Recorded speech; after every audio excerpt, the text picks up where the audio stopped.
Hey folks, welcome to another unboxing video on Wolfpain's Gaming Den. Today we're unboxing the game Ride the Rails. Ride the Rails is sort of second in the series of Cube Rails games that is being put out by Capstone. It's the first one was Irish Gauge. Now this is not the same designer. Irish Gauge was by Tom Russell, if I remember correctly, whereas this one is designed by Harry Wu. They're both illustrated by Ian O'Toole, a fantastic designer. So you can definitely see the similarities in the artwork between the two. They definitely share visual DNA between the two of them, at least as far as the box art goes. That one was very green in its cover in terms of what you could see up front and back, whereas this has a very orange motif on it. So we'll quickly open this up, see what's inside, and I will come back to the table and then I'll share my thoughts about what I think as far as the quality of the components are concerned, with just some final quick thoughts. So let's go to the table, open this up and see what's inside. All right, folks, so welcome to the table. Now, before I unbox this, I wanted to do a quick side-by-side with Irish Gauge, which I also have a copy of, just to give you guys a sense on the visual similarities between the two. And as you can see, obviously, both of these are, the visual artwork is done by Ian O'Toole. So you can definitely see the similarities between the two as they share that art DNA, so to speak. Irish Gauge was the first in the series of what Capstone is calling its Iron Rail series. Might be the formal name for these kind of games. I don't play a lot of these, so I'm not so sure. But this obviously is the second in the series, so you can see that sequencing there. And you can see there's definitely similarities in the visual art style as well. If I quickly move on to the sides and then the back, you can definitely see that, again, the design carries forward as well. You get to see the overview of the board.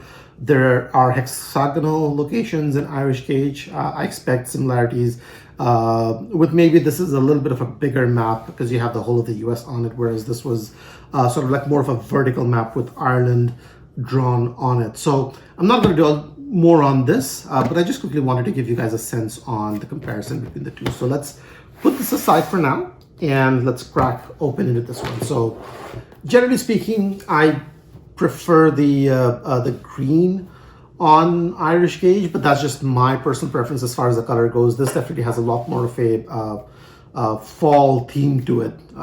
It seems fall for some reason to me. Might feel different to you, but it works for what it's supposed to do.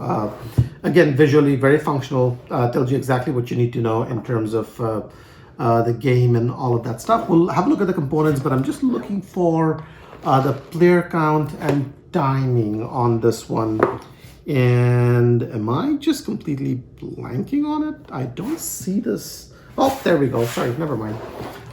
So the game is designed for 3 to 5 players, expected to be played in roughly 60 minutes. So similar to Irish Gauge, this is not going to be, you're not going to be able to play this 2 players, but hopefully this will work better with the player counts that it is specified for. So with that, let's crack into it and see what's inside.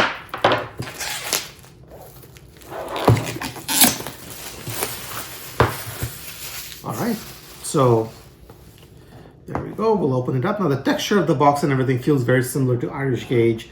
And while Irish Gauge never had a production quality that's going to blow you away, I was pretty happy with that. So right up front, it's a blank inside of the box, lid over here.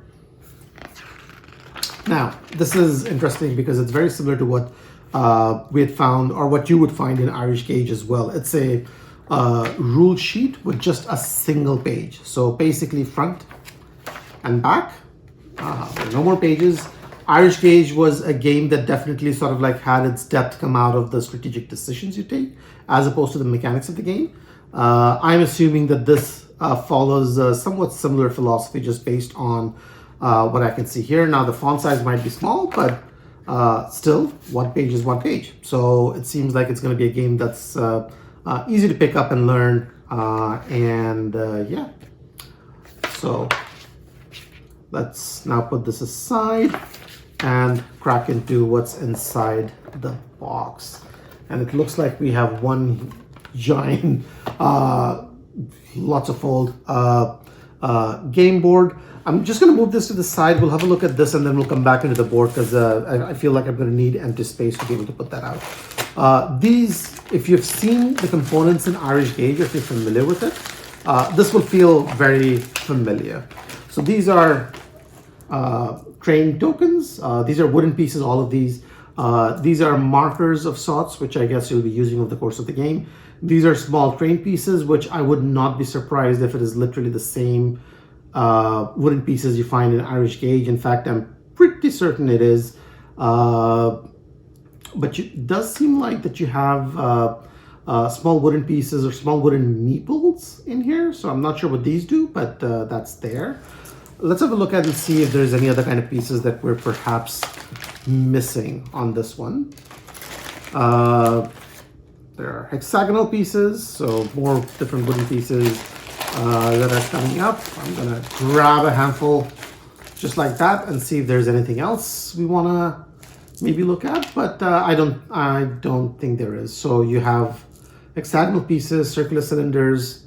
The cylinders I think are in two different sizes, so I'm just gonna bring out the two that caught my eye and we'll test out the theory and see if I'm right or not.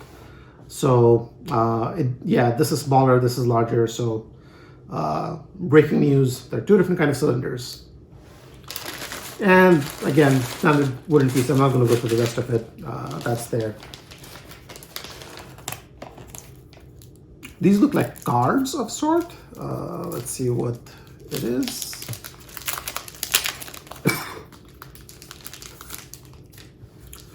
Oh, these have a nice finish on them. Nice linen finish, I think.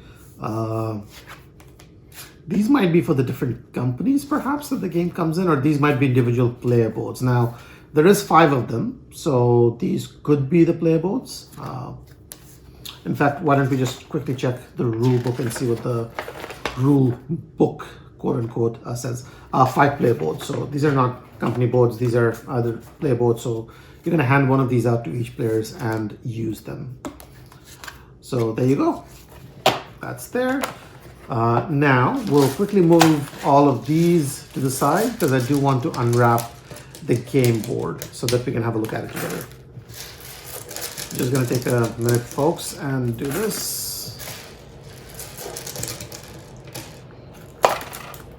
In the meanwhile, I will talk about my thoughts on Irish Gauge because that is a game that I do like quite a bit. If you haven't tried it, if you've always been curious about 18xx games, 18xx games, sorry, and games that sort of like have a railway theme, but you've always been put off by complexity or the depth of rules that those games might bring, Irish Gauge is a really good one to sort of like get started with the genre. It's very easy to learn and pick up, and great introduction to it. I definitely enjoyed it quite a bit. So this is a bit of a big one. All right, so I have this upside down. So first of all, not double-sided. The other side is black. I'm going to turn these over so that you can have a good look at it. And I think this gives you a good overview of the map side of it. I can't see right now, but the sides might be cut off. I'm going to pan across so that we can look at it together. But you do have the score crack going around the side. You do have different cities laid out here in hexagons, so that's there. There seems to be some sort of a track here that's going from 1 to 25. Not sure what that is about, but it's going to be interesting to find out. There's a lot more different symbols here. I'm guessing this might be the turn order phase, perhaps. And then, yeah, well, I mean, hard to tell without knowing the rules, but there's definitely quite a bit going on in here. So I'm just going to pan across and we'll have a look at some of these things together. So it looks like there's some sort of a money track going on this side. Whereas starting from the top and then going all the way around to the bottom here from 0 to 99, looks like that's the point track, and then this is some sort of a money track. Actually, it might be a combination of the two, I think. So you might be keeping track of both of these together. So you start from 0, go around to 99, and then maybe put something on the 100, and then you start counting again. So maybe a way for you to keep track of like a number that's in the hundreds. Interesting. All right. Definitely it's been done in other games and might be the same philosophy here. So I'm going to pan across this very slowly.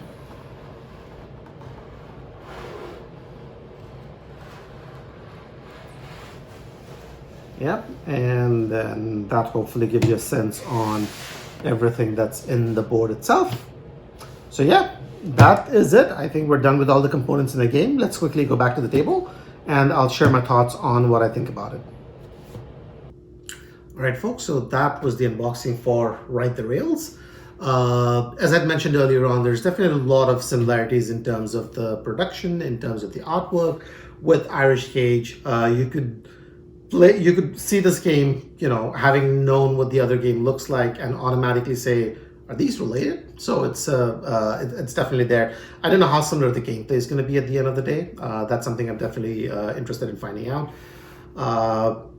I did enjoy Irish Cage quite a bit, so I am very excited about trying this one out as well and seeing sort of like how this plays. I may not have a review of this up very soon because again, this requires at least 3 players to do a game, and I do want to be able to try it out again at different player counts before I put up my reviews. I do that for all the games that I review. I make sure that I've tried them at different player counts so that I can speak to that as thoroughly as possible, and it may not be possible for me to do that for this anytime soon. But it will be coming up at some point in the future, so keep an eye out for that. In the meanwhile, I'm happy with the components. I do somewhat wish that some of the components felt newer, but as somebody who owns Irish Cage and then you open up that box and you see those same crane tokens, the same wooden tokens, it just makes you feel like, you know, maybe this should have had something on its own that was a little bit more distinctive. But again, just given the similarities, given the way that production works these days, how you want to streamline it, I can definitely understand the need to have to try and reuse some of the components from other games as well. Capstone is definitely not the first publisher to do it. They will not be the last, and I think I'm okay with that. So those are really my thoughts, honestly. At the end of the day, I'm happy with the production as is. Again, Unitool with his art style, it's not visually going to blow you away, but I assume, again, similar to Irish Cage, this is going to be very functional. And something so far, I'm looking at the board right now, I like it. I do like it. I maybe like Irish Cage's artwork a little bit more, but maybe that's just me. I've had more time with that, so perhaps that's grown on me, as it were. But that's it.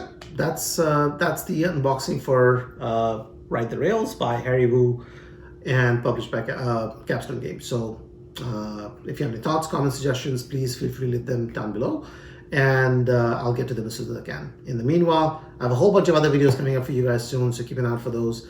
And take care, stay safe, and I'll see you in the next one. Ciao.